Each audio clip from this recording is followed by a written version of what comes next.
जुमा की 2 अजानों के बारे में बताइए।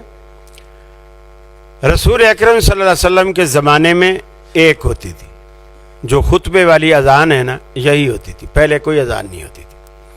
अबू बकर सिद्दीक के ज़माने में भी एक होती थी, यही खुतबे वाली अजान। उमर फारूक के ज़माने में भी एक ही होती थी। हज़रत उस्मान गनी के ज़माने में मुसलमानों की तादाद काफ़ी बढ़ चुकी थी और मार्केट भी काफ़ी रौनक वाली हो गई थी। तो उन्होंने वो जो रसूलुल्लाह सल्लल्लाहु अलैहि वसल्लम के ज़माने की और अबू बकर उमर के ज़माने की जो अजान खुतबे वाली थी, वो तो वही रखी खुतबे के वक्त थी। अलबत्ता इससे 1.5 घंटा 2 घंटे पहले मार्केट में अजान दिलवाई, मार्केट में। और वो गोया अजान मनादी के तौर पर होती थी कि दुकानें बंद कर दो, दुकानें बंद कर दो। तो अब भी अगर कोई शख्स मार्केट में अगर पहली अजान दे इस मकसद से कि दुकानें बंद करो, तो बिल्कुल हजरत उस्मान की सुन्नत पर अमल किया जा सकता है। लेकिन ये 2 अजानें तो मस्जिद में देते हैं। हजरत उस्मान के दौर में भी 2 अजानें मस्जिद में नहीं हुई, मस्जिद में एक ही अजान हुई, खुतबे वाली।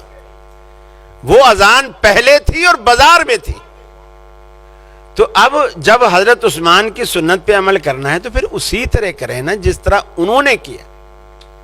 अब लोग क्या कहते हैं कि जी अब बाजार में अजान देने की इसलिए ज़रूरत नहीं है कि हमारी मस्जिद के मीनारे पर चारों तरफ स्पीकर लगे हुए, हारन लगे हुए, और मुअज्जिन जब अजान देता है तो मार्केट में आवाज़ चली जाती। तो अगर इस वजह से हमें मार्केट में जाकर अजान देने की ज़रूरत नहीं है, ये अजान वहाँ पहुँच जाती, तो फिर हम कहते हैं उस ज़माने में घड़ियाँ भी नहीं थी, अब घड़ियाँ भी हैं। दुकान पे भी घड़ी है, दुकानदार की कलाई पर भी घड़ी है। और वो जिस मस्जिद में जुमा पढ़ता है उसको पता है कि मेरी मस्जिद में खुतबा कितने बजे शुरू होता है। वो अपना घड़ी देख के उसके हिसाब से दुकान बंद करे, उसके हिसाब से आए, फिर भी अजान की ज़रूरत नहीं है। बार कैफ दूसरी अजान का जवाज मिलता है, लेकिन मार्केट में, मस्जिद में नहीं। और कुछ साथी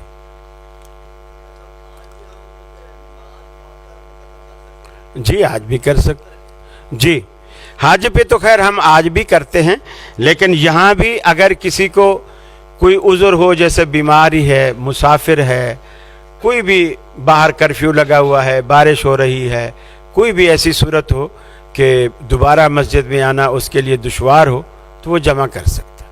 रसूल अकरम सल्लल्लाहु अलैहि वसल्लम ने मदीने के अंदर ज़ोहर और असर दोनों नमाजें जमा की, और हदीस में ये वजाहत है, ना दुश्मन का डर था, ना बादल थे, ना बारिश थी, ना कोई और वजह थी, आपने ज़ोहर और असर दोनों जमा कर दी। हज़रत अब्दुल्लाह बिन अब्बास इसको बयान करते हैं, लोगों ने पूछा कि ऐसा आपने क्यों किया? उन्होंने कहा था कि उम्मत को मुशक्क़त ना हो, उम्मत के लिए आसानी हो, ताकि मेरी उम्मत पर कोई ऐसी ज़रूरत भी पेश आ जाए तो मेरा नमूना यहाँ भी मौजूद हो, बस। तो आज भी किया जा सकता जी जी।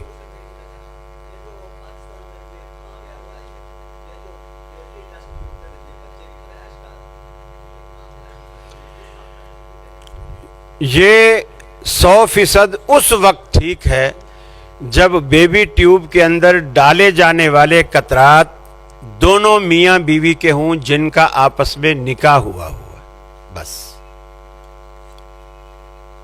समझ में आ गई मेरी बात?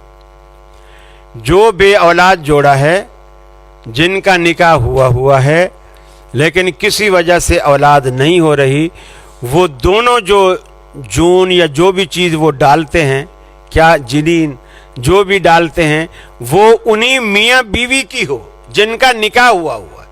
दूसरी औरत का और दूसरे मर्द का वो जिनीन लेके ना डालें, वो ना उनकी औलाद होगी, ना वो वारिस बनेगा, ना उस पर पर्दे के हकामात भी लागू होंगे।